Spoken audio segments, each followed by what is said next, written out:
Practical problems लक्षात यायला लागतात आणि नंतर कुठेतरी पाय मागे ओढला जातो. पण तसं अजिबात न होऊ देता आजही आपण इथे उपस्थित आहोत. 52व्या पुष्पाच्या निमित्तानं वर्ष आज कंप्लीट होत आहे. त्याच्याबद्दल हा उपक्रम आयोजित करणाऱ्यांचं मी मनापासून अभिनंदन करते आणि माझ्या विषयाला सुरुवात करते.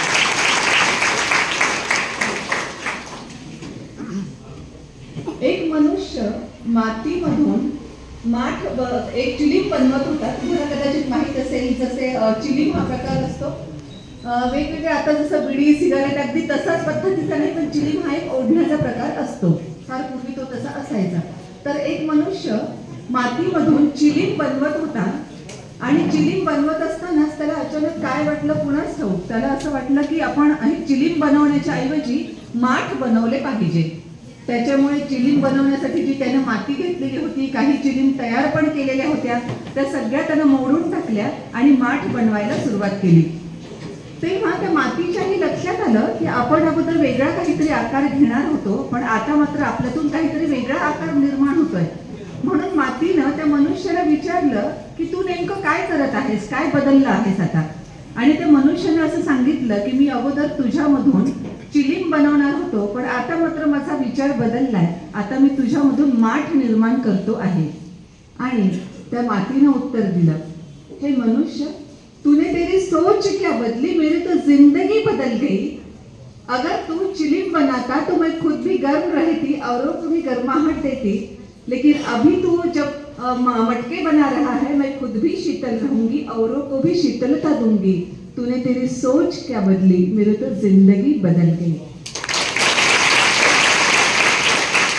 आपण जेव्हा खरंच आपला विचार बदलतो, एका चांगल्या दिशेनं नेतो, तेव्हा खरंच आपलं आयुष्यही पूर्णतः बदलतं हे आपल्या स्वतःला जाणवायला लागतं. मी उदाहरण देते, त्या तिघा मुलांचं जे अगदी छोटे छोटे होते, खरं तर त्यांचं वय होतं शाळेमध्ये जाण्याचं, पण परिस्थिती अशी होती की शाळेत जाणं शक्य नव्हतं. त्याच्याऐवजी त्यांना आई वडिलांना मदत करण्यासाठी कामावर त्यांच्यासोबत जावं लागायचं. पण एक दिवस त्यांच्या असं लक्षात आलं की आपलेच जे छोट्याशा घरात राहत होते, त्या घराच्या शेजारी मोठं ओपन ग्राउंड जे आहे, तिथे फार मोठा मंडप टाकण्यात येत आहे. आणि असं सगळे लोक म्हणत होते की ह्या मंडपामध्ये आता इतके मोठे मोठे लोक यावेळेस येणार आहेत की त्यांना पाहणं सुद्धा आपल्यासाठी खूप महत्वाचं असणार आहे. आता हे तिघही छोटे छोटे मुलं, त्यांच्याही मनामध्ये कुतूहल जाणवलं. कुतूहल जागं झालं की बघायला हवं की हे मोठे माणसं असतात कसे, दिसतात कसे, राहतात कसे, वागतात कसे, त्यांना अगदी जवळून आपल्याला पाहता यायला हवं. म्हणून हे तीनही मुलं पूर्णतः लक्ष ठेवून होते की तो दिवस केव्हा उजाडेल, जेव्हा हा प्रत्यक्ष कार्यक्रम तिथे येईल आणि हे सगळे मोठे लोक तिथे येतील. आणि त्यांच्या लक्षात आलं की आता आज हा कार्यक्रम होणार आहे. झालं. मग त्यांना असं वाटलं की मोठ्या लोकांना अगदी जवळून बघायचे म्हटल्यानंतर आपण असं मागे बसलेलं कसं चालेल. त्याच्यामुळे त्यांनी आई वडिलांना सांगितलं की आज आम्ही कामावर जाणार नाही, आम्हाला ते मोठे लोक बघायचे आहेत. आणि जे सगळ्या खुर्च्या रिकाम्याच होत्या, कारण कार्यक्रमाला अजून थोडासा वेळ होता, या तीनही मुलांनी एकदम पुढे येऊन सगळ्यात समोरच्या 3 खुर्च्या ज्या होत्या त्याच्यावर ते बसून गेले आणि वाट पाहू लागले की आता हे मोठे लोक येतील आणि त्यांना आपल्याला इतक्या जवळून बघायला मिळेल. आणि हळूहळू तो सभामंडप सगळा भरायला लागला, सगळे प्रेक्षक वर्ग तिथे यायला लागले, हळूहळू व्यासपीठावरचे सुद्धा लोक यायला लागले. आणि अचानक त्यांना असं जाणवलं की काही पावलांचे आवाज आपल्या जवळ येऊन थांबले आहेत. म्हणून त्यांनी जस्ट वळून बघितलं की कोण हे लोक आपल्या जवळ येऊन थांबले. पाहिलं तर सुटाबुटातले, कोट बीट घातलेले 5-6 लोक होते. आणि त्यातल्या एका जणानं फार वाईट पद्धतीने ह्या तिघांशी वर्तन केलं. तुम्हाला इथे बसायला काय लागतं, तुमची काही लायकी आहे का, वगैरे वगैरे. त्यांना जे काही वाटलं असेल, अक्षरशः त्यांचा अपमान केला आणि तिघांनाही त्या मंडपाच्या एकदम बाहेर हाकलून दिलं. मंडपाच्या बाहेर बघा, तिघांनाही एकाच प्रकारच्या शिव्या देऊन, एकाच प्रकारचं वागवून बाहेर हाकलण्यात आलं होतं. सगळ्यांसोबत सारखंच घडलं होतं. पण आपण विचार जसा करतो ना, तसं आपलं आयुष्य घडतं असं म्हटलं जातं. मंडपाच्या बाहेर अशा अपमानास्पद रीतीनं बाहेर हाकलून दिल्यानंतर या तिघांच्याही डोक्यात आपले आपले विचार यायला सुरुवात झाली. एका मुलाच्या डोक्यामध्ये असं आलं की वाव, असं सुटामुटामध्ये पोटामध्ये असणं किंवा मोठं माणूस बनणं किती छान असतं ना. म्हणजे आम्ही अगदी सकाळपासून पुढे जाऊन खुर्च्यांवर जागा धरून ठेवल्या होत्या, पण मोठं मनुष्य असलं की असं जागा धरण्याची गरज नाही पडत. आपण असं एकदम शेवटी जरी आलो तरी सुद्धा आपल्याला एकदम पुढच्या सीटवर जागा मिळते. त्याच्यामुळे आता मला काय व्हायचंय, आता मला तसाच मोठा मनुष्य व्हायचं आहे. आणि खरोखरच त्याचे विचार त्याच दिशेने सगळे सुरू झाले आणि तो भविष्यामध्ये जेव्हा तरुण झाला तेव्हा एक खूप मोठा मनुष्य झालेला होता. पण त्याच वेळेस दुसऱ्या मुलाच्या डोक्यामध्ये काय आलं, त्याच्या डोक्यात असं आलं, सगळं सकाळपासून आम्ही इथे जागा धरून ठेवली होती आणि हे कोण शहाणे लोक आले की जे आमच्या मागून आले आणि आम्हाला उठून त्या आमच्या जागेवर बसतात. हे काही अजिबात बरोबर नाही. आम्ही सगळ्यात अगोदर आलो होतो ना, आम्ही ती जागा पकडली होती ना, मग त्यांना समोरच्या सीटवर बसायचं होतं तर त्यांनी अगोदर यायला पाहिजे होतं. हा काही न्याय नाही. आणि मग मला या समाजात न्याय प्रस्थापित केला पाहिजे असं म्हणून दुसरा मुलगा त्या दिशेने कामाला लागला आणि तो एक मोठा सामाजिक कार्यकर्ता झाला. त्याच वेळेस या तिसऱ्या मुलाच्या डोक्यात काय येत होतं, त्याच्या डोक्यात आलं की किती वाईट पद्धतीनं या लोकांनी आम्हाला बाहेर हकलवून लावलं ना. नशीबच माझं फुटकं आहे. एक तर माझे आई वडील बघितले तसे दरिद्री, त्यांच्याकडे काहीच करायला पैसा नाहीये, मी त्यांना मोलमजुरी करून त्यांच्या संसाराला हातभार लावतोय आणि माझं आयुष्य बहुतेक असंच असणार आहे. या आई वडिलांच्या पोटी जन्म घेतलेला असल्यामुळे कदाचित की आताही मला जसा अपमान सहन करावा लागला, वेळोवेळी माझा असाच अपमान होत राहील आणि मी काहीही करू शकणार नाही जसं मी आज काही करू शकलो नाही. आणि तुम्हाला काय वाटतं, तो तिसरा मुलगा काय झाला असेल? डेफिनेटली तो मुलगा तसाच मोठा जरी झाला तरी पदोपदी त्याचा अपमान होत राहिला आणि सहन करण्याशिवाय आपल्याकडे पर्याय नाही असंच त्याला वाटत राहिलं आणि नशिबाचे भोग म्हणून आयुष्यभर तो स्वतःचे अपमान सहन करत राहिला. पुन्हा तेच सांगू इच्छिते, एकाच पद्धतीनं तिघाही जणांना एकाच वेळी मंडपाच्या बाहेर हकलवून लावण्यात आलं होतं, पण तरी सुद्धा प्रत्येकाचा विचार करण्याची पद्धत वेगळी होती, ज्याच्यामुळे त्यांचे आयुष्य सुद्धा पूर्णतः वेगळे घडले. म्हणून मग आपल्याला सुद्धा बघावं लागतं की आपण जे विचार करतो, आपले विचार ज्या दिशेने जात आहेत ती दिशा योग्य आहे का. जर तिसऱ्या मुलासारखी आपल्याही विचारांची दिशा असेल तर ती चुकीची आहे हे लक्षात घेऊन लगेच त्या दिशेला आपल्याला कुठेतरी डायव्हर्ट करता आलं पाहिजे.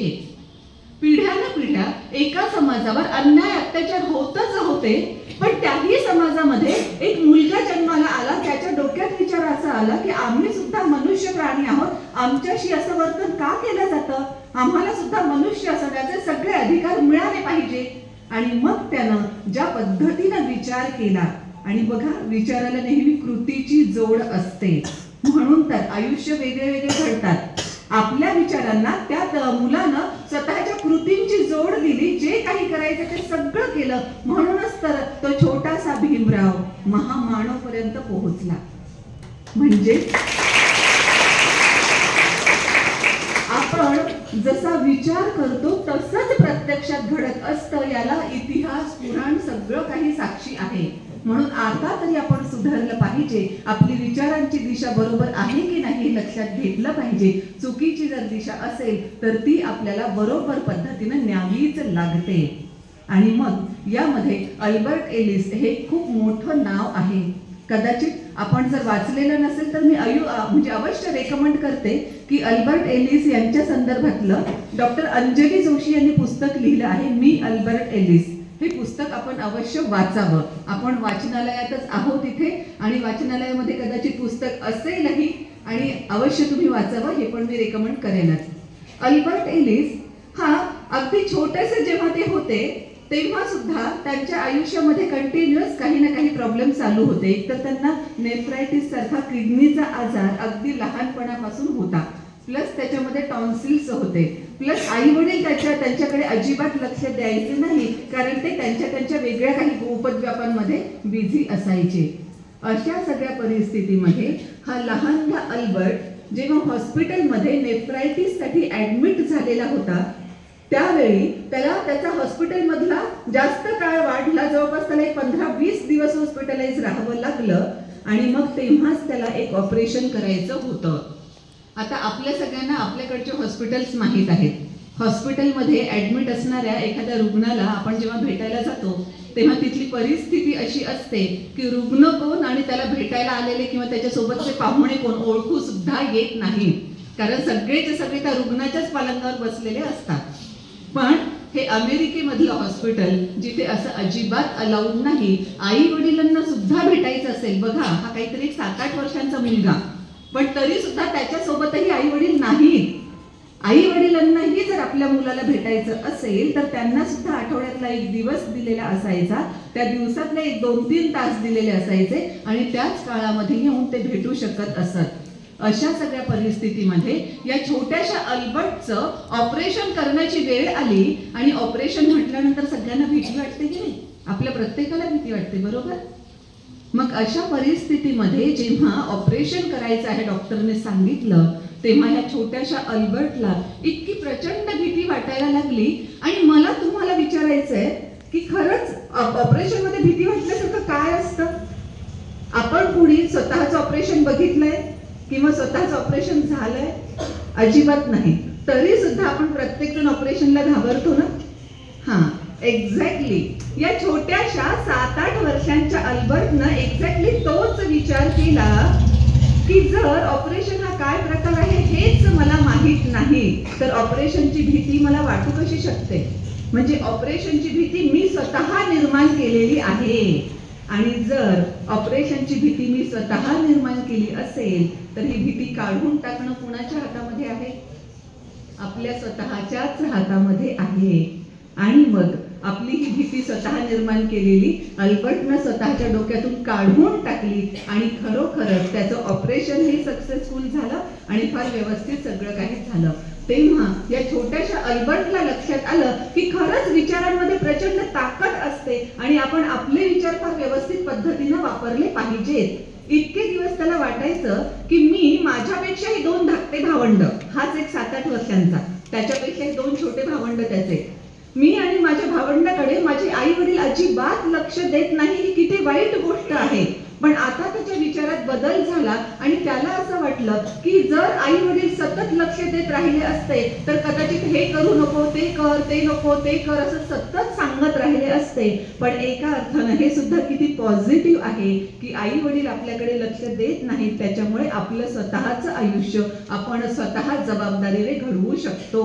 आपल्या भावंडांना सुद्धा आई वडील त्यांची खाण्यापिण्याचीही काळजी घेत नाही, त्याच्यामुळे आपले लहान भावंड उपाशी राहतात याचं आपल्याला जे वाईट वाटतं तर आपण त्यांना खाऊ पिऊ घालू शकतो. आणि मग त्याच्यानंतर जेव्हा तो घरी गेला, 8 वर्षाचा तो मुलगा सुद्धा आपल्या धाकट्या भावंडांना करून खाऊ घालत होता, जे काही त्याला जमेल, जसं जमेल, पण आपले भावंड उपाशी राहू नये याची काळजी तो घेत होता.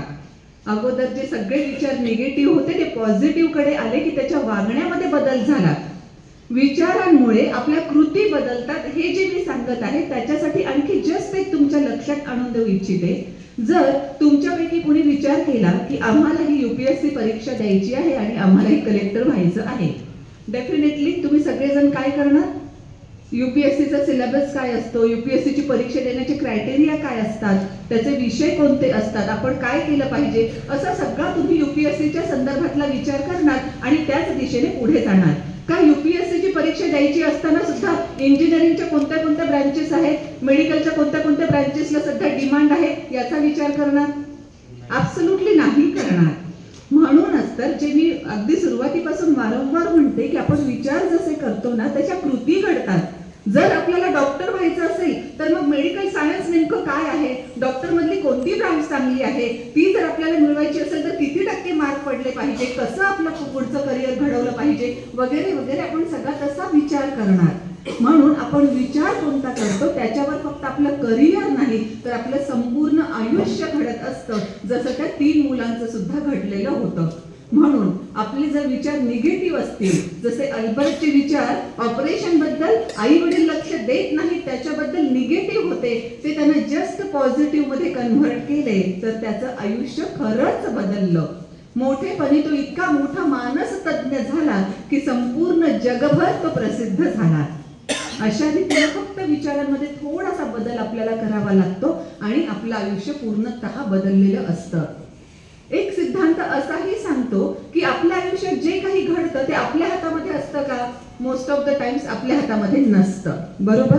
इथे मी कालपासून सरांना इथे सांगत होते की मी बरोबर 12 वाजता पोहोचेल आणि आपण 12:30ला डॉट कार्यक्रम चालू करूया. तरी सुद्धा मला स्वतःला 15 मिनिट लेट झालं. अर्थात त्याच्याबद्दल मी तुमच्या सगळ्यांची दिलगिरी पण व्यक्त करते. पण जे काही ऑन द वे झालं किंवा जे काही घरच्यामध्ये मला थोडा थोडा उशीर होत गेला आणि जे काही झालं ते माझ्या हातामध्ये नव्हतं. मी इथे बरोबर वेळेवर पोहोचणं ना पोहोचणं तुमच्या हातामध्ये नव्हतं, बरोबर. अशा रीतीनं आपल्या आयुष्यामध्ये जे घडतं ते मोस्ट ऑफ द टाइम्स आपल्या हातात नसतं, पण ते फक्त आपल्या आयुष्यामध्ये 10% इतकंच महत्वाचं असतं असं सांगणारा एक सिद्धांत आहे. पर्सनॅलिटी डेव्हलपमेंट मध्ये एक अतिशय मोठं नाव आहे चार्ल्स स्विंडोल नावाचं. या चार्ल्स स्विंडोलनं एक सिद्धांत सांगितला 10% वर्सेस 90%. आणि जसं मी आता सांगत होते की आपल्या आयुष्यात जे काही घडतं ते फक्त 10% इतकंच महत्वाचं असतं. मोस्ट ऑफ द टाइम्स ते आपल्या हातात नसतं, पण जे घडलं आहे त्याच्या अनुषंगानं वागायचं कसं याचं महत्व 90% इतकं असतं. आणि सुदैवानं ते सगळंच्या सगळं आपल्या हातामध्ये असतं. याच्यासाठीच या चार्ल्स स्विंडोलने एक उदाहरण दिलेलं आहे. तेच उदाहरण मी तुम्हाला देते. एक कॉर्पोरेट सेक्टर मधला हा मनुष्य आणि त्याला जायची घाई होती आज सकाळपासूनच, कारण एक मोठं डील त्याला आज फायनल करायचं होतं. मग त्या डील मध्ये आपण कुठेही कमी पडू नये म्हणून त्या सगळ्या गोष्टींचा व्यवस्थित अभ्यास करता यावा याच्यासाठी महत्वाचे कागदपत्र त्याने सगळे आदल्या रात्रीच कंपनीमधून घरी आणले होते. रात्रभर भरपूर अभ्यास केला होता. आता सतत त्याच्या घड्याळीकडे लक्ष चाललं होतं, कारण एवढं मोठं डील फायनल करायचं आहे तर आपल्याला वेळेवर तिथे पोहोचलं पाहिजे हे त्याच्या डोक्यामध्ये होतं. आणि जेव्हा त्याने सगळं काही आवरलं तो शूजची लेस बांधायला लागला तेव्हा त्याने आवाज दिला पत्नीला आणि सांगितलं की पटकन मला चहा घेऊन ये. आता ही त्याची पत्नी नेमकं काहीतरी कामामध्ये होती. तिनं आपल्या मुलीच्या हातामध्ये चहाची कब्बशी दिली आणि सांगितलं जा बेटा पप्पांना हा चहा नेऊन दे. ती मुलगी ती बरेचदा चहा घेऊन यायची सुद्धा. त्या दिवशी सुद्धा वडिलांसाठी तसा ती चहा घेऊन आली, पण माहित नाही काय झालं, कशाला तरी अडखळली आणि तिच्या हातातून चहाची कब्बशी खाली पडली. खाली पडल्यानंतर लगेच याचं लक्ष गेलं स्वतःकडे की आपल्याला काही प्रॉब्लेम झालाय का. तर लक्षात असं आलं की त्याच्या पॅन्टवर चहाचे 4-5 थेंब सांडलेले होते. झालं. त्याला वाटलं एवढं मोठं डील मला फायनल करायचंय आणि ही अशी चहा सांडलेली पॅन्ट घालून मी जायचं का? अजिबात योग्य नाही वाटणार. आता मला ही पॅन्ट बदलावी लागेल. पुन्हा त्याचं घड्याळाकडे लक्ष. एक एक मिनिट मला उशीर होतो, एक एक सेकंद माझ्यासाठी खूप महत्वाचा आहे हे सगळं त्याच्या डोक्यात चालू. तसाच हा बेडरूम मध्ये गेला पॅन्ट बदलण्यासाठी. त्याच्यावर ऑलरेडी टाइम प्रेशर होतं. त्या डील मध्ये काय होईल, तो समोरचा माणूस काय म्हणेल, आपण त्याला काय म्हणायचं, हे सगळे विचार त्याच्या डोक्यामध्ये चालू होते. आणि त्याच्यात पुन्हा ही पॅन्ट बदलण्याचं काम आपल्यावर पुन्हा एकदा आलं हे त्याच्या डोक्यात कुठेतरी आलं आणि त्याला मोठमोठ्यानं आवाज देऊन पत्नीवर ओरडायला सुरुवात केली. तुला समजत नाही का माझ्यासाठी किती महत्वाचं डील आहे, तुझ्यामुळे माझा वेळ वाया जातोय, तू अगोदरच का नाही आणून दिला चहा, तिच्या हाताने कशाला पाठवलं वगैरे वगैरे वगैरे त्यांनी बडबड सुरू केली. त्याच्या दुर्दैवानं कदाचित त्या दिवशी त्याच्या मॅडमचा किंवा त्याच्या बाईसाहेबांचा मूड ठीक नव्हता. एरवी ती ऐकून घ्यायची की जाऊ द्या तुझे घाईमध्ये आहेत बोलत असतील वगैरे, पण आता तिनं पण ऐकून घेतलं नाही. तिनं आणखी काहीतरी उलट बोलायला सुरुवात केली. दोघांचे वादविवाद सुरू झाले. ही मुलगी अगदी छोटीशी होती, पण तरी सुद्धा तिला कळालं की आपल्या आई वडिलांमध्ये जे काही चाललं आहे ते चांगलं तर अजिबात नाही, पण दुर्दैवानं आपण त्याचे निमित्त ठरलो आहोत. तिला इतकं वाईट वाटलं, कोपऱ्यामध्ये बसून ती रडायला लागली. झालं, ह्यानं पॅन्ट बदलली, पुन्हा शूज घातले, घाईघाईनं निघायला लागला. मागून लगेच त्याच्या पत्नीने आवाज दिला थांबा, चाललात कुठे. या दोघांच्या वादावादीमध्ये भांडणामध्ये त्या मुलीची स्कूल बस खालच्या खाली निघून गेली होती. आता ह्या मुलीला शाळेमध्ये पोहोचवण्याची सुद्धा जबाबदारी याच्यावर होती. पर्याय नाही. पुन्हा एकदा घड्याळाकडे पाहिलं, पर्याय नव्हताच. अक्षरशः मुलीचं बखोटं धरून तिला पायऱ्यांवरून खेचून खाली आणलं, कारमध्ये ढकलून तिला बसवलं. लगेच कार ड्रायव्हिंग चालू केली. सारखं घड्याळावर त्याची नजर जात होती आणि मग त्यानं कार ड्रायव्हिंग चालू केलेली असताना एरवी कधीही अख्खा रस्ताभर पोलीस मामा तिथे नसायचे, पण आता स्पीड जास्त झाली, पोलीस मामा तिथे होते. लगेच त्याने त्याच्या कारला बाजूला काढलं. पेनल्टी भरावी तर लागलीच, प्लस ते सगळं करण्यामध्ये आणखी काही वेळ गेला. पुन्हा घड्याळाकडे नजर गेली, पुन्हा घाईघाईने ड्रायव्हिंग चालू केली. शाळा जेव्हा आली तेव्हा आपल्या मुलीला बाय बी काही न करता अक्षरशः तिला खाली गेटवरच सोडून दिलं आणि पुन्हा एकदा त्यानं ड्रायव्हिंग चालू केली. शेवटी कंपनीमध्ये गेल्यानंतर आपल्या जागी तो बसला, बघितलं, हुश, एवढं सगळं झालं होतं पण तरी सुद्धा वेळ मॅनेज केली आपण. त्यानं मनातल्या मनात स्वतःला शाबासकी दिली आणि लगेच ब्रीफकेस उघडली, कारण त्यातले तेच कागदपत्र घेऊन आता त्या मीटिंगसाठी कॉन्फरन्स रूम मध्ये जायचं होतं. आता डील ते फायनल करायचं होतं, म्हणून सोबत आणलेली ब्रीफकेस उघडली आणि लक्षात आलं ब्रीफकेस मध्ये कागद टाकायचे तसेच राहिले, ते टिपॉयवर तसेच आहे.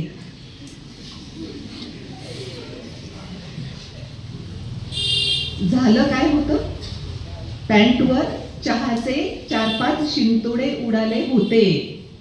नेमकं पत्नीनं स्वतः चहा न आणता मुलीच्या हातून पाठवणं त्याच्या हातात होतं का? नाही. मुलगी एरवी सुद्धा चहा आणायची, पण नेमकं आता अडखळणं तिच्या हातात होतं का किंवा त्याच्या हातात होतं का? नाही.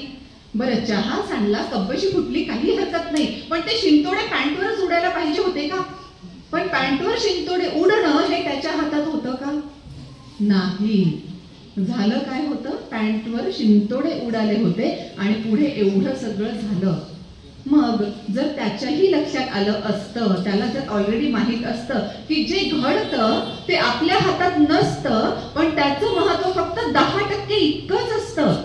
आता 10% हे ऑलरेडी घडून गेलंय. पत्नीनं मुलीच्या हातून चहा पाठवला, मुलीनं नेमका तो सांडला, तर चहाचे शिंतोडे नेमके आपल्या पॅन्टवर उडाले. हे आपल्या हातात काहीच नाही, पण आता 90% माझ्या हातात आहे. जे घडतं ते माझ्या हातात नव्हतं, पण आता पुढे काय करायचं आहे ते माझ्या हातात आहे.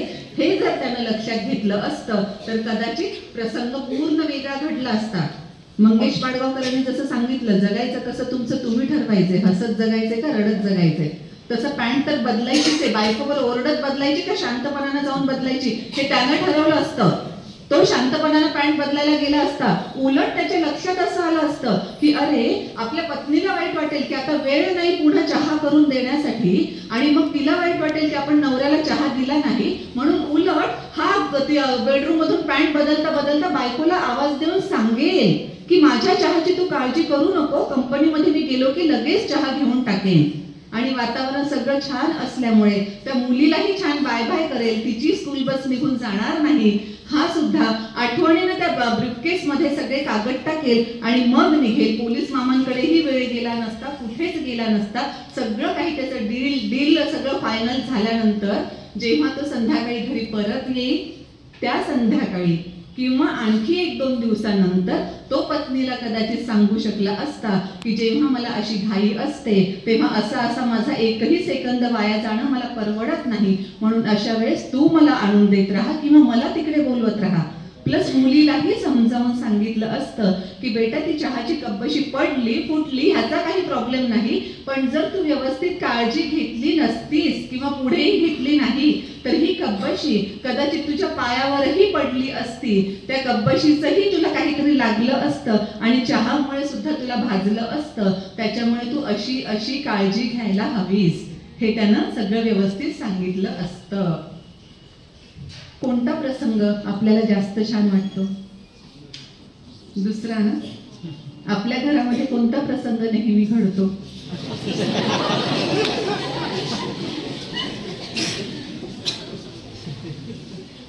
सो आता पुढच्या वेळेस नेहमी लक्षात घ्यायचं, काहीही झालं, कितीही मनाविरुद्ध घडू दे, त्या एका मुलाच्या हातात नव्हतं आपण कोणत्या जातीमध्ये जन्म घ्यावा, पण 10% आहे की कदाचित त्यांना ती थेरी वाचण्याची गरज सुद्धा नाही पडली, पण त्यांनी लक्षात घेतलं की आता मला काय करायचं आहे आणि त्यांनी काय मोठं करून दाखवलं.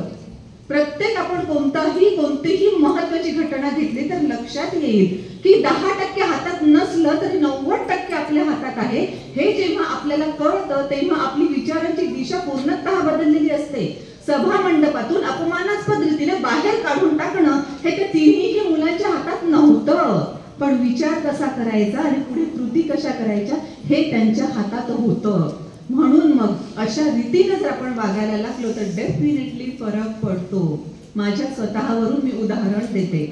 मला नेहमी प्रश्न पडायचा की या माझ्या मावशीबाईंना कळतं कसं बरं की आज मला ऑफिसमध्ये खूप लवकर जायचं असेल किंवा आज मला ऑफिसमधून यायला खूप उशीर होणार असेल, खूप अर्जंट माझी काहीतरी मीटिंग असेल, हे मावशीबाईंना कळतं कसं? कारण बरोबर त्या दिवशी माझी घाई असली, अत्यंत जबरदस्त घाई असली की लगेच मावशीबाई मला फोन करतात आणि सांगतात की मी आज काही येणार नाही. आणि मग त्यांनी आज काही येणार नाही सांगितलं की त्यांचा फोन ठेवला की मला माहित नाही काय व्हायचं, पण माझा नवरा धावत पळत जिथे कुठे असेल तिथून यायचा. काय झालं ग मावशीबाई येणार नाहीत का? पण थांब, तू एवढे मोठमोठे भांडण्याचे आवाज करू नको, जरा शांत राहा, आम्ही तुला मदत करतो. आणि मग त्यांच्या मदतीने पुढे सगळं व्हायचं. पण आता जेव्हा मला कळालं ना की हे 10% 90% असतं, तेव्हा मग जेव्हा आता मावशीबाई फोन करतात की मी आज येणार नाही, तेव्हा मला सुरुवातीला पुटपुटावं लागायचं. कारण स्वतःला एकदम सवय बदलणं फार अवघड असतं की नाही. मग शेवटी मला असं स्वतःला मनाशी म्हणावं लागायचं, मावशीबाई येणार नाही, फक्त 10% आहे, आता 90% माझ्या हातामध्ये आहे, असं मला म्हणावं लागायचं. आता मला तसं पुटपुटण्याची गरज नाही, ताबडतोब मनामध्ये येतं सुद्धा. लगेच लक्षात आल्यानंतर त्या मावशीबाईंच्या नावचे जे काही कामं आहेत त्यांची लिस्ट झटकन माझ्या डोळ्यांसमोर येते. लगेच माझं त्याचं सेग्रिगेशन होऊन जातं की हे काम असे आहे जे मावशीबाई आज येऊ, उद्या येऊ, परवा येऊ, जेव्हा केव्हा येतील हे काम त्यांनीच करायचे आहे. लिस्ट मधले तेवढे काम कमी झाले. हे काम असे आहे की मी संध्याकाळी घरी आल्यानंतर केले तरी चालणारे आहेत, लिस्ट मधले तेही काम कमी झाले. हे काम काही असे आहे ज्याच्यामध्ये मी हसबंडची मदत घेऊ शकते, त्यांना सांगितले ते काम कमी झाले. हे काही काम असे आहेत ज्याच्यामध्ये माझ्या मुलाची मी मदत घेऊ शकते, ते काम लिस्ट मधले कमी झाले. आणि मग मोजके असे काही काम राहतात की कितीही मला घाई असली तरी हे काम मला ऑफिसमध्ये जाण्याच्या पूर्वीच करायचे आहे. अगोदर एवढी मोठी लिस्ट असणं, त्या लिस्टचं प्रेशर असणं आणि आता एवढ्याशाच कामांचं मला माहीत असणं, याच्यामध्ये जमीन आसमानचा फरक पडतो ना, महत्वाचा खूप मोठा फरक पडतो. म्हणूनच मी अवश्य सांगू इच्छिते की येस, आपण नेहमीच लक्षात ठेवायचं जे घडतं ते फक्त 10% इतकंच महत्वाचं असतं. आता पुढे आपल्याला काय करायचं आहे ते 90% इतकं आहे आणि ते कम्प्लिटली आपल्या स्वतःच्या हातामध्ये आहे. मग आता जेव्हा 90% पॉवर आपल्या हातामध्ये आहे तेव्हा आपण बिलकुल चिंता करण्याची गरज नाही, फक्त विचारांची दिशा जस्ट बदलण्याची गरज आहे, ज्याचा परिणाम म्हणून आपोआप आपली कृती बदलते आणि सगळं काही पुढचं व्यवस्थित होतं. आणखी एक तुम्हा सगळ्यांना मला प्रश्नच विचारावासा वाटतो. एकदा झालं काय माहितीये का, आता मी ज्या क्वार्टरमध्ये राहते ना, तर मस्त त्या क्वार्टरच्या अवतीभोवती भरपूर सारी झाडं आहेत, मस्त अगदी वेगवेगळ्या प्रकारचे पक्षी, प्राणी नाही पण पक्षी दिसतात. कधी कधी मोर सुद्धा तिथे येतात आणि मुंगूस तर नेहमीच दिसत असतात. तर एकदा असं झालं, मी माझ्या अंगणामध्ये छान बसले होते, माझ्या मावशीबाईंनी मला कॉफीचा मग माझ्या हातामध्ये आणून दिला आणि मी जस्ट एक मस्त sip by sip coffee enjoy करत होते. एक घोट प्यायचं, मस्त इकडे तिकडे पाहायचं, पुन्हा एक घोट प्यायचं, छान इकडे तिकडे पाहायचं. आणि असं माझं चालू असतानाच कुणाचा तरी जोरदार धक्का मला लागला आणि माझ्या मगातली कॉफी सांडली. आता माझा प्रश्न असा आहे की कॉफी का सांडली माझ्या मगातली? अवघडच आहे की नाही? का सांडली? धक्का लागला म्हणून, मी नीट पकडलं नाही म्हणून, माझं लक्ष दुसरीकडे कुठेतरी होतं म्हणून, असंच ना? किंवा कॉफी खूप गच्च भरलेली असेल म्हणून, हो ना? असंच सगळं असेल ना? पण नाही, हे कोणतंच उत्तर खरं नाहीये. माझ्या मगातली कॉफी का सांडली सांगू? कारण मगामध्ये कॉफी होती. खरं सांगते, माझ्या मगामध्ये चहा असतं तर कॉफी सांडली असती, माझ्या मगात दूध असतं तर कॉफी सांडली असती, पाणी असतं तर कॉफी सांडली असती, माझा मिरिंडा, कोका कोला, थम्सअप जे जे काय तुम्हाला आठवेल ते सगळं असलं असतं तर कॉफी सांडली असती का? ऍब्सोल्युटली नाही. म्हणजे मी जे उत्तर दिलं ते बरोबर आहे, माझ्या मगात कॉफी होती म्हणून कॉफी सांडली. येस, हे सुद्धा आपण नेहमीसाठी लक्षात ठेवायचं असतं. कारण परिस्थितीचा धक्का जेव्हा आपल्याला लागतो, जसं त्या कुणाचा तरी मला धक्का लागला, माझ्या मगात कॉफी होती म्हणून कॉफी सांडली. परिस्थितीचा जेव्हा आपल्याला धक्का लागतो तेव्हा आपल्या मगातून तेच बाहेर येतं जे आपल्या मगात असतं. कुणाचा परिस्थितीचा धक्का लागला की चिडचिड बाहेर येते, परिस्थितीचा धक्का लागला की भांडणं बाहेर येतात, परिस्थितीचा धक्का लागला की माझं नशीबच फुटकं असं काहीतरी बाहेर येतं. हे जर येत असेल तर मगामध्ये काय ठेवायचं हे कुणाच्या हातात आहे? आपल्या स्वतःच्या हातात आहे. माझ्या मगात कॉफी मी ठेवली होती, आपल्या मगामध्ये चिडकेपणा आपण ठेवलेला आहे. आणि जर तो आपल्याला त्रासदायक आहे हे लक्षात आलं तर मगातून तो काढून टाकणं आणि दुसऱ्या कोणत्या तरी चांगल्या गोष्टीनं तो मग भरणं हे सुद्धा कम्प्लिटली आपल्या स्वतःच्या हातामध्ये असतं. बरोबर? एक साधं उदाहरण देते की असं होतं बघा, आपण रेल्वेचं रिझर्वेशन केलेलं आहे आणि आपण रेल्वेच्या त्या डब्यातही प्रवेश केला, पण रेल्वेमध्ये इतकी खचाखच गर्दी आहे, आपलं सीट आपल्याला तिथे दिसतंय, पण त्या सीट पर्यंत पोहोचण्यासाठी एवढी मोठी गर्दी ओलांडून आपल्याला जायची, धक्काबुक्की चालू आहे, सरकवासरकवी चालू आहे. तेवढ्या गर्दीतून वाट काढून आपण आपल्या सीट पर्यंत जाण्याचा प्रयत्न करतोय आणि कुणाच्या तरी जाडजूड बुटाचा, आणि तो माणूसही खूप जड, त्या माणसाचा जोरदार पाय आपल्या पायावर पडतो. काय होतं? आता बघायचं, परिस्थितीचा धक्का लागला, मगातून काय बाहेर येईल? कुणाच्या मगातून लगेच कॉलर पकडणं बाहेर येईल. बरोबर? कुणाच्या मगातून तुला दिसत नाही का, तुला समजत नाही का, भांडण बाहेर येतील. कुणाच्या मगातून हे असंच माझ्या बाबतीत ना नेहमी असं घडतं, ते प्रत्येक त्रास मलाच होत राहतो, असं स्वतःवर दया करत राहणं किंवा मी किती कमनशिबी असं म्हणत राहणं हे पण बाहेर येईल. बरोबर? पण जर ह्या कोणत्याच गोष्टी चांगल्या नाही ना, भांडण करणं किंवा असं कॉलर पकडून मारामारी गुद्दागुद्दी करणं हे सुद्धा काही योग्य नाहीये, कारण त्यांनी सॉल्व्ह काहीच होत नाही. म्हणून मग अशा परिस्थितीमध्ये परिस्थितीचा धक्का आपल्याला लागला, कुणाचा तरी पाय पडला याचा अर्थ परिस्थितीचा धक्का आपल्याला लागला. आपल्या मगातून काय बाहेर आलं पटकन बघायचं. माझ्या मगातून रागीटपणा बाहेर आला, माझ्या मगातून चिडचिड बाहेर आली, माझ्या मगातून भांडण बाहेर आले, आणि हे काहीही आपल्या स्वतःसाठी चांगलं नाही. दुसऱ्यासाठी चांगलं आहे का नाही याच्याशी आपल्याला सध्या देणं घेणं नाही. आपण सध्या स्वतःपुरतं पाहू. असं कोण आहे आपल्यामध्ये की खूप भांडण झालं की रात्री शांत झोप येते, वा आज असं मस्त भांडण झालं तर मस्त झोप येईल, असं आहे का कोणी? कोणीच नाही. आपण भांडतो त्याचा दुसऱ्याला काय त्रास होईल ना होईल, सगळ्यात जास्त त्रास आपल्याला स्वतःला व्हायला लागतो.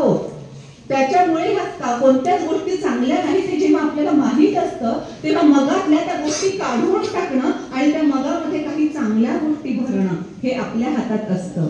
मग मगातला हा चिडकेपणा, रागीटपणा, भांडाभांडी हे सगळं काढून टाकून आपण त्या मगामध्ये आपल्या समंजसपणा भरू शकतो का? येस, भरू शकतो. जर आपण आपल्या त्या मगामध्ये समंजसपणा भरला आणि आता जर आपल्या पायावर पाय पडला तर आपण लगेच काय म्हणू, एवढी गर्दी आहे ना, कोणी काही मुद्दाम पाय देतं का, चुकून पडला असेल, इट्स ओके. ओके, म्हणजे कोणी पाय दिला हे सुद्धा बघण्याची आपण तसदी घेणार नाही. आपण लगेच आपल्या सीटकडे जायला लागू. प्लस जसा त्या माणसामध्ये जर अधिक समंजसपणा असता तर त्यानं बायकोला आवाज देऊन सांगितलं असतं की माझ्या चहाची काळजी करू नकोस, कारण बायको काळजी करते हे त्याला माहीत असतं आणि मी चहा तिथे घेऊन टाकेल. तसंच जर आपल्या मगामध्ये आपण अधिक समंजसपणा भरला तर आपल्या हे पण लक्षात येईल की पाय दिल्यावर आपल्याला तर चांगलं वाटतं का, म्हणजे आपणही पाय कोणाच्या पायावर देत नाही, पण असंच पाय आपल्या जर कोणाच्या पायावर पडला तर आपल्याला छान वाटतं का? असं जोरदार पाय पडला माझ्या त्याच्या पायावर असं म्हणतो का आपण? अजिबात नाही. सो ज्याचा कुणाचा पाय आपल्या पायावर पडलाय त्याला पण वाईट वाटत असेल आणि त्याला वाईट वाटण्याची गरज नाही, म्हणून मग आपण त्या माणसाचा शोध घेऊ ज्यानं आपल्या पायावर पाय, ज्याचा पाय आपल्या पायावर पडलाय, आणि त्याच्याकडे बघून म्हणू इट्स ओके, या गर्दीमध्ये चुकून पाय पडतो हे मला माहित आहे, सो काळजी करू नका, काही हरकत नाही. त्यालाही बरं वाटेल, आपल्याला समाधान की आपण त्याला जे वाईट फील झालं असतं त्याचं ते वाईट फील करून आपण सगळं काढून टाकलं. बरोबर? मग अशा परिस्थितीमध्ये आता लक्षात ठेवायचं आहे की 10% 90% जसं महत्वाचं आहे ना तसंच आपल्या मगामध्ये काय भरायचं हे सुद्धा तितकंच महत्वाचं आहे. त्याच्यामुळे आता आपल्या मगातल्या जर काही अशा गोष्टी असतील ज्याचा त्रास आपल्याला होतोय, ज्याचा त्रास आपल्याच नियर अँड डिअर्सना होतोय, तर तो सगळा काढून टाकण्यासाठी आपण आपल्या मगामध्ये आता चांगल्या गोष्टी भरायला सुरुवात करायची. आणि खरंच चांगल्या गोष्टी म्हणजे किती चांगल्या गोष्टी भरू शकतो त्याच्याबद्दलही आपण बोलूया. ह्या अल्बर्ट एलिसचं जे मी तुम्हाला सांगितलं होतं ना, त्यांनीच आणखी एक थिअरी सांगितली, त्यांना ABC मॉडेल असं म्हटलं जातं. आता हे पाय पडण्याचंच उदाहरण आपण लक्षात घेऊया. आपल्या पायावर त्याचा पाय पडला आणि लगेच आपल्या मगातलं जे होतं ते बाहेर आलं. अजून आपल्या मगातलं म्हणजे वाईट काढून टाकून चांगलं आपण भरलेलं नाहीये. अशा परिस्थितीत आपल्या बघितलं आपण खाडकन त्याच्या तोंडामध्ये मारले. ओके, आपल्याला काय वाटतं, त्याचा पाय माझ्या पायावर पडला ना, मला किती दुखलं म्हणून मी त्याच्या तोंडात दिलं. पण इथे अल्बर्ट एलिस असं सांगतात की त्यानं काहीतरी घडलं आणि त्याची प्रतिक्षिप्त क्रिया म्हणून तुम्ही काही केलं असं कधीच होत नाही. जे काही घडतं त्याला अल्बर्ट एलिस ए नाव देतात. आपण जसं वागतो त्याला ते सी नाव देतात आणि ते म्हणतात ए आणि सी च्या मध्ये बी सुद्धा आहे. बी काय आहे, जेव्हा एखादी घटना घडते तेव्हा आपल्या डोक्यात काय विचार येतो ते बी आहे. जेव्हा आपल्या पायावर पाय पडतो आपल्या डोक्यात विचार होतो किती जोरात पाय पडला, किती दुखलं, मला कोण आहे तो, मला बघितलंच पाहिजे त्याच्याकडे, आणि मग आपण त्याच्यावर हात उगारतो. पण लक्षात घ्या, आपल्या डोक्यात तेच आलं की कोण आहे हा, ह्याला तर चांगलं बदललं पाहिजे, आणि आपण पलटून पाहिलं लक्षात आलं की आपल्याच वडिलांचा पाय आपल्या पायावर पडलाय. आता लगेच डोक्यातलं बी बदलतं की नाही. आता लगेच उलट म्हणू आपण, काही तुम्हाला तर प्रॉब्लेम लागलाय आपल्याला, पण उलट आपण त्यांना म्हणू तुम्हाला तर काही लागलं नाही ना, तुम्हाला काही प्रॉब्लेम नाही ना. का? कारण आपल्या डोक्यातला बी बदललाय. त्या चहाच्या उदाहरणातल्या कॉर्पोरेट सेक्टर मधल्या त्या माणसाच्या डोक्यामध्ये चहाची शिंतोडे ज्या क्षणी पॅन्टवर उडाले त्या क्षणी त्याच्या डोक्यातला बी गेला. असं म्हणाला, तुला वेळ होतोय, त्या तुझ्या मूर्ख बायकोमुळे, ह्या तुझ्या मूर्ख पोरीमुळे तुला वेळ होतोय, आणि म्हणून जे काही घडलं ते सगळं तसं घडलं. म्हणून जेव्हा आपल्याला असं वाटतं की तो तसं वागला म्हणून मी असं केलं, तेव्हा लक्षात घ्यायचं की तो तसं वागला म्हणून आपण असं केलं, असं लगेच घडलं नाही. तो तसं वागला म्हणून आपल्या डोक्यात काहीतरी आलं. हे डोक्यात आलेलं जर चुकीचं असेल तर जसं मगातलं काढून टाकणं आपल्या हातात आहे ना, तसं ह्या डोक्यात आलेल्या चुकीच्या गोष्टी काढून टाकणं सुद्धा कम्प्लिटली आपल्या स्वतःच्या हातात आहे. आणि मग ह्या डोक्यात येणाऱ्या चुकीच्या गोष्टी काढून जर आपण टाकायला सुरुवात केली, सगळ्या वाईट गोष्टी आपण काढून टाकत राहिलो, जसं आपल्याला लक्षात येईल तसं डेफिनेटली आपल्या डोक्यात आता जे असणार आहे ते सगळ्यात चांगल्या गोष्टी असणार आहेत, ज्या आपल्याला आणि आपल्या समाजाला सुद्धा पुढे नेणार आहेत. कारण एक व्यक्ती कोणीतरी काहीतरी करते, फक्त तिच्या एकट्याच्या आयुष्यावर फरक पडतो असं नाही, तिच्या कुटुंबावर फरक पडतो, त्या समाजावर सुद्धा त्या अंशाने फरक पडतो. म्हणून जर आपण चांगल्या गोष्टी सहित पुढे जात राहिलो तर डेफिनेटली समाजामध्ये आपण खूप पॉझिटिव्ह कॉन्ट्रीब्युशन करू शकतो. आणखी तुम्हाला सांगते, म्हणजे खरंच कोणत्या लेवलचा विचार आपण करू शकतो. आपण फार इझिली म्हणतो ना की म्हणजे बऱ्याच महिलांच्या पण बातम्या तुम्ही वाचत असतील की सोनं उजळून देण्यासाठी कोणीतरी लोक घरी येतात. या बायका स्वतः घरातलं सोनं कपाटात कुठेतरी ठेवलेलं अडचणीतलं सोनं काढून स्वतः त्यांना देतात आणि मग म्हणतात त्या मेल्याने आम्हाला फसवलं, सगळं सोनं घेऊन तो पसार झाला. किंवा मल्टी लेवल मार्केटिंग नावाचा प्रकार असतो की ज्याच्यामध्ये तुम्ही 5 सदस्य करा मग तुम्हाला हे मिळतं, मग त्या 5 सदस्यांनी आणखी 5 करायचे मग तुम्हाला पुन्हा कमिशन मिळतं वगैरे वगैरे वगैरे. आणि नंतर 1-1.5 वर्षानंतर म्हणतात एवढ्या लाखाला आम्ही फसलो. फसलो म्हणजे आता त्याच्यामध्ये सुद्धा विचाराची पद्धत केवढी मोठी असू शकते बघा. याच अल्बर्ट एलिसचं पुन्हा मी नाव तुम्हाला देईन.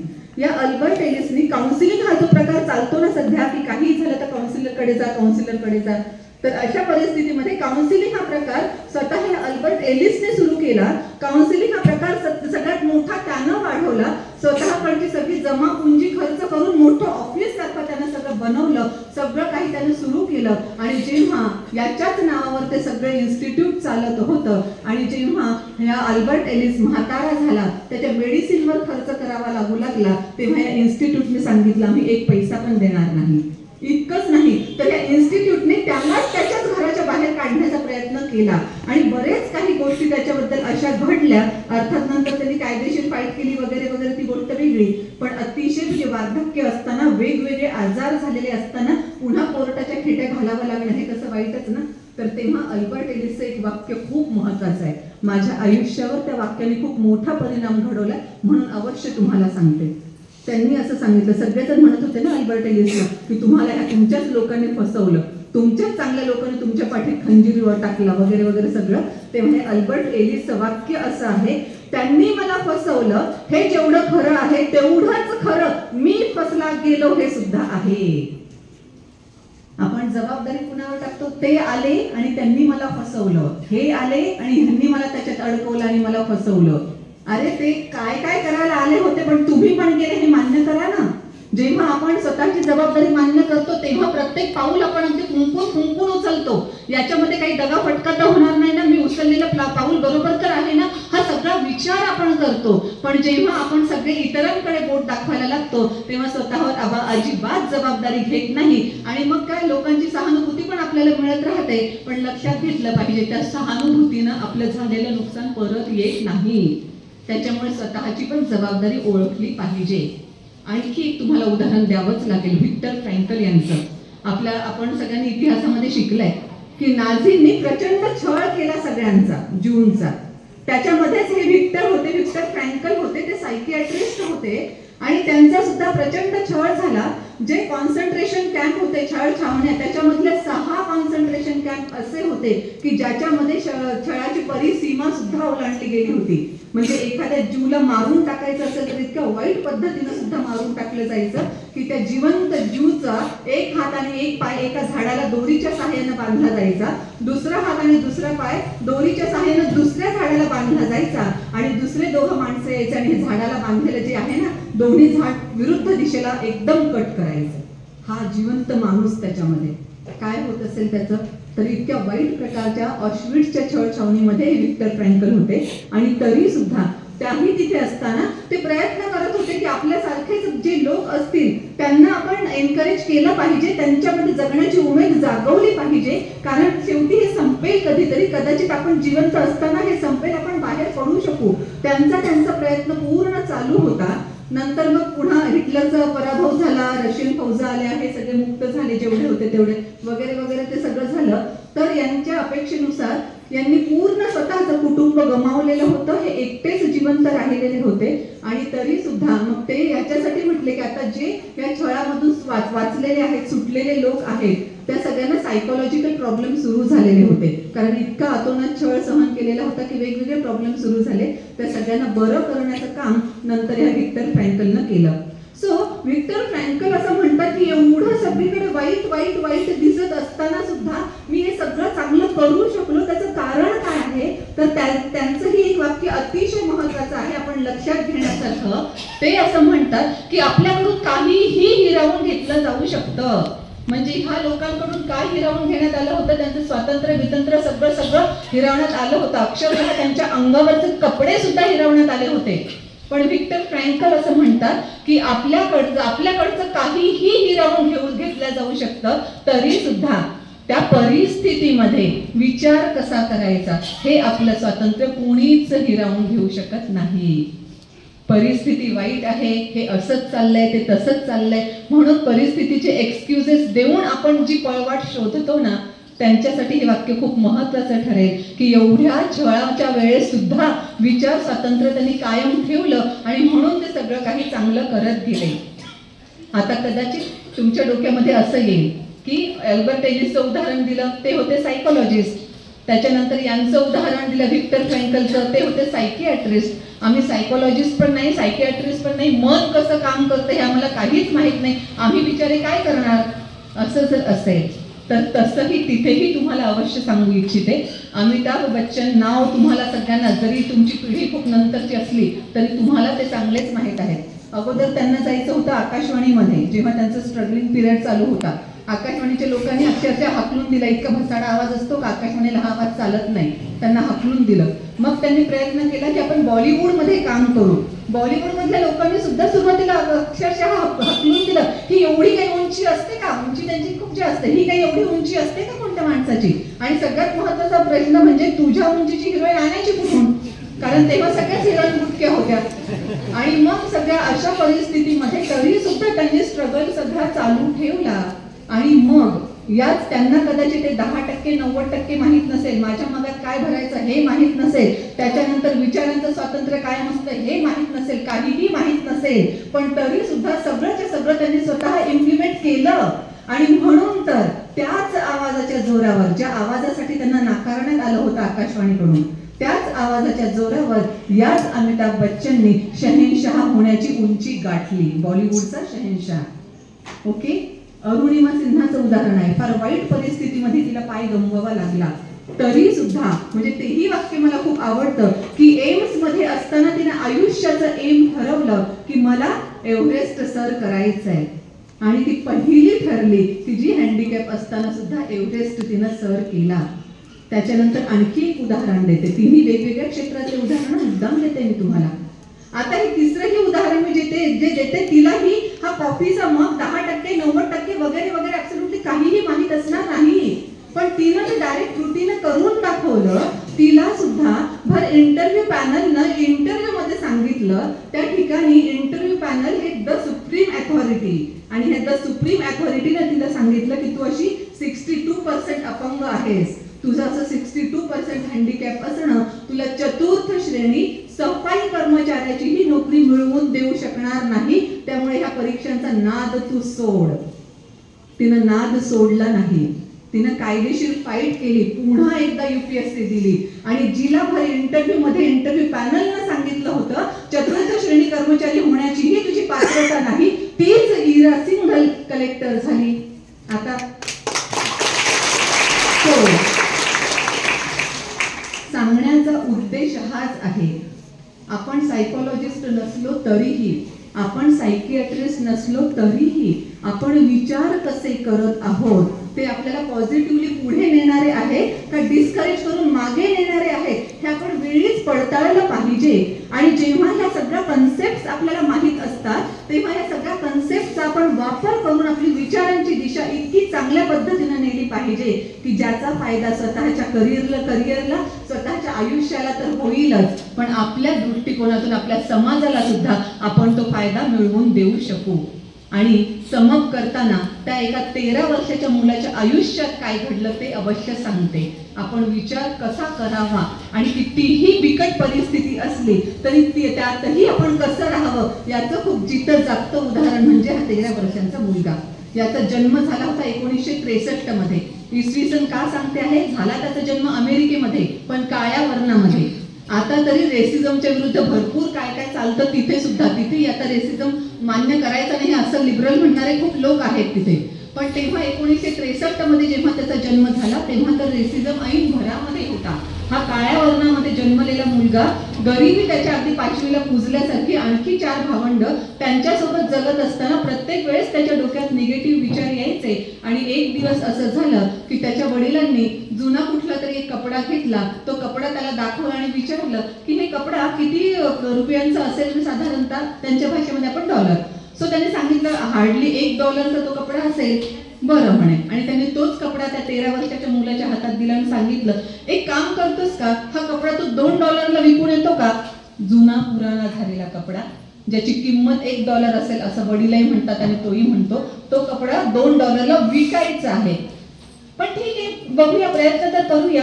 म्हणून त्या मुलानं जे काही करता आलं ते केलं. तो कपडा स्वच्छ धुतला, इस्त्री बिस्त्रीचा काही प्रश्न नव्हता. मग कुठेतरी कशाच्या खाली तरी ठेवला, त्याला इस्त्रीसारखा इफेक्ट दिला आणि मग तो दुसऱ्या दिवशी विकण्यासाठी गेला. जवळपास 6-7 तास त्याला लागले तो छोटासा कपडा $2 विकण्यासाठी. पण $2 विकला गेला.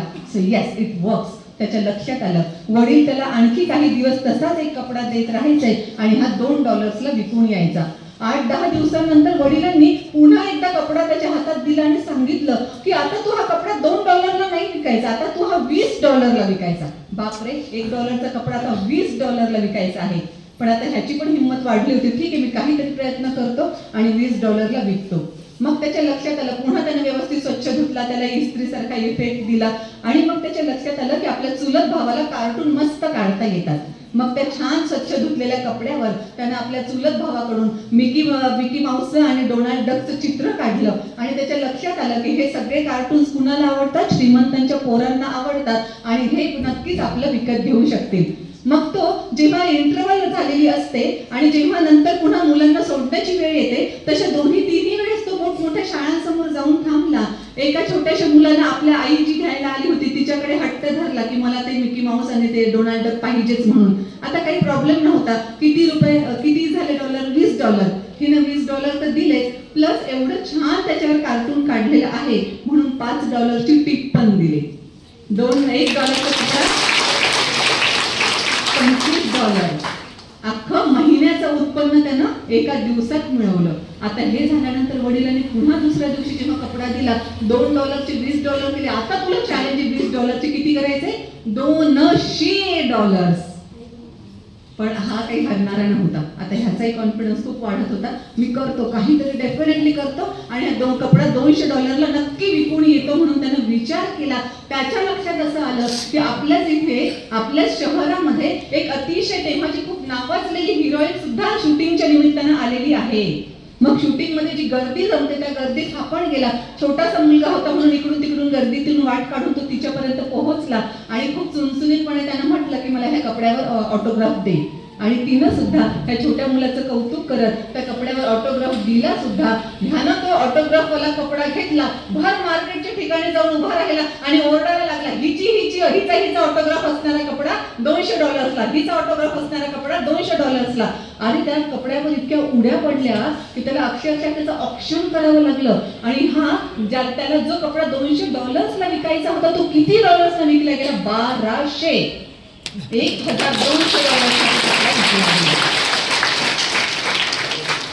जेव्हा $1200 कपडा विकून हा घरी आला तेव्हा वडिलांनी विचारलं, बाळा हे सगळे कपडे विकण्यामधून तू काय शिकलास? आणि त्यानं सांगितलं की मी हे शिकलो, आपला मेंदू जर आपण व्यवस्थितरित्या ऍक्टिव्हेट केला तर यस आपल्याला जे पाहिजे ते मिळवता येतं. त्याच्या वडिलांनी त्याचं कौतुक केलं आणि आणखी एक पुढे सांगितलं, ते तर आणखी जास्त महत्वाचं आहे.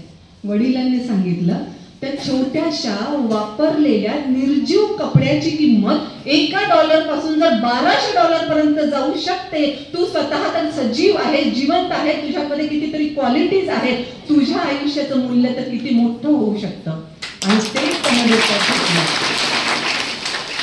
त्याच्या कंटिन्युअस तेच डोक्यात राहिलं की निर्जीव कपड्याची किंमत $1 पासून $1200 पर्यंत जाऊ शकते. मी सजीव आहे आणि मी तर भरपूर काय काय आणखी शिकून घेऊ शकतो, माझं मूल्य तर कैक पटीने वाढू शकतं. आणि हा छोटा मुलगा बास्केटबॉल खेळण्यासाठी असा का तल्लीन झाला की तो त्याच्या काळातला द ग्रेटेस्ट बास्केटबॉल प्लेयर म्हणून नावाजला गेला.